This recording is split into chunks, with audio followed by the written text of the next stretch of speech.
l'IRM cardiaque, c'est une IRM du cœur qui se fait avec des électrodes qu'on met sur la poitrine du patient pour synchroniser les images avec le rythme cardiaque du patient.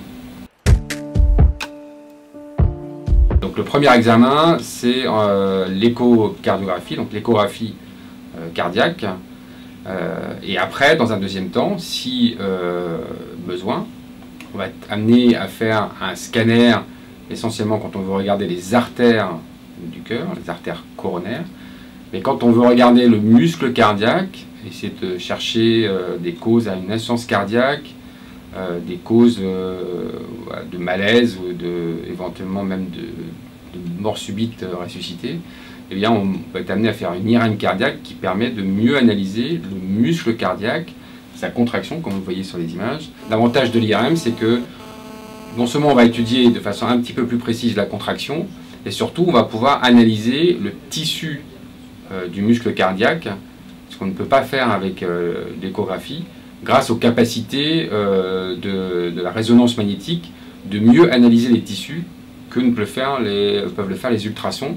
L'imagerie participe également à la surveillance des patients ayant des facteurs de risque cardiovasculaires, parce que ces patients vont avoir des conséquences cérébrales à leurs facteurs de risque cardiovasculaires, comme des conséquences de l'hypertension artérielle, de l'élévation des graisses dans le sang, etc., du diabète.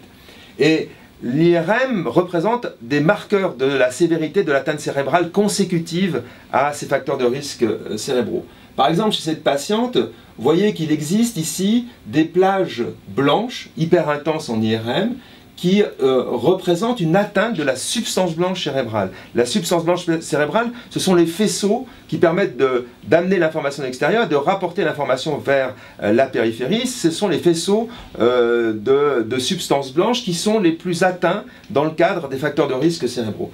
Et il y a même des éléments encore plus pertinents pour impliquer une surveillance forte de ces patients.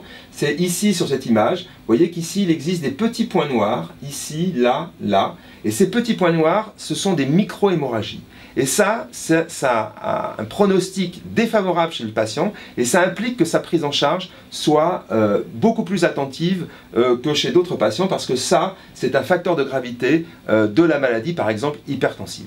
Dans les recommandations des sociétés savantes, c'est maintenant reconnu comme un examen totalement validé et qui est proposé alors, en première intention, une fois qu'on a fait l'échocardiographie, dans un grand nombre de pathologies, notamment pour le bilan des insuffisances cardiaques, pour rechercher une ischémie, une souffrance du muscle cardiaque quand une artère est rétrécie.